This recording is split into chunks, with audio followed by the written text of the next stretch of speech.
Finally, we get two generally good, non-fillery episodes back to back. Thanks Celestia or well Megan McCarthy. Either way. First up was Times Are a Changeling, the second good Spike episode in a season. A series record. Huzzah? Like Gauntlet, Changeling succeeds from Spike applying his friendship experience to make new, friends. Said friendship also leads into further development of our favorite Swiss cheese antagonist. Not to mention adorkable changelings are, adorkable. Now my writer, could nitpick the heck out of this episode, especially its odd pacing at times, and a return of the series' worst continuity element. It's Spike,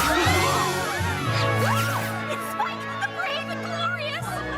He's come to save us yet again! That still gives me the Excalibur face every time. However, I'm able to overlook this as the episode actually takes risk, and has generally good character and world development.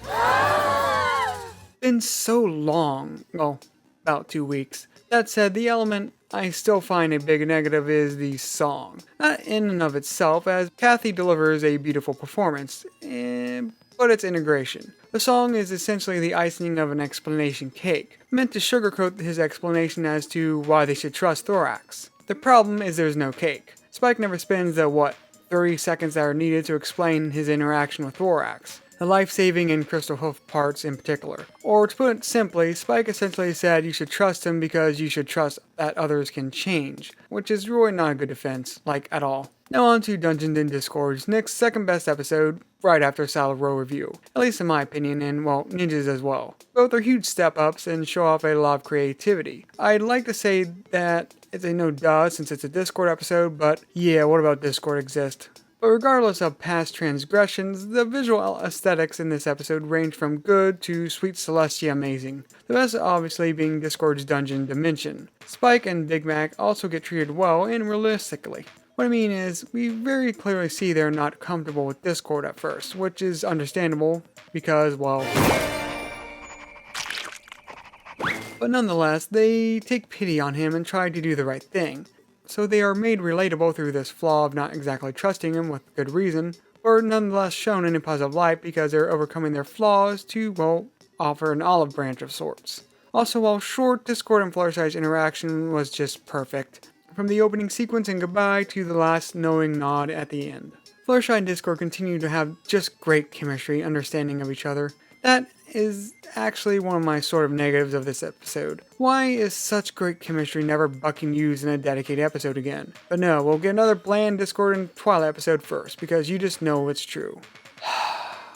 As for actual negatives on the episode itself, the main one was, pacing. It just does not feel balanced in the right areas. Namely, building the episode around the idea of Discord and D&D, but in the end only spending 4 minutes and 1 second in that world. And that includes the closing credit reprieve. In general, I feel the first half should have been trimmed down 3 to 6 minutes to make the second half not feel, as rushed. That said, it's nowhere near as bad as Three's a Crowd. In the end, these episodes just worked so well, especially in contrast to the previous two. Don't get me wrong, they're not perfect, and in many ways can be argued to have more flaws than Carts and Pranks, especially in terms of pacing.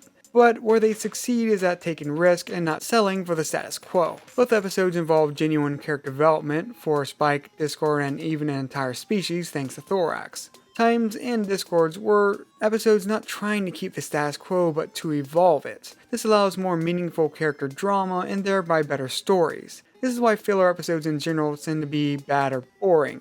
Character A still has to be character A at the end, making all that happens pointless overall, besides pure entertainment, which is where fillers can actually be at their best. In short, these two episodes are just what I want in MLP episodes. Character progression like seen in seasons 1 and 2. Yes, that means we'll likely get more dud episodes as well, because it's called taking risk for a reason. But it also means that pretty much every episode has an importance to it, which can't really be replaced. On a side note, and knocking on some wood for next week's episode, even though I'm disappointed in how Fluttershy was treated as a lesser character than even Spike this season, I do love how she has been portrayed in what few roles she's had. Her sort of shy or sassy shy is here to stay, and hopefully in season 7 she'll get the screen time she deserves. But that is a subject for another video. Until next time, keep calm and an open mind. And please leave your thoughts on these episodes or anything else below.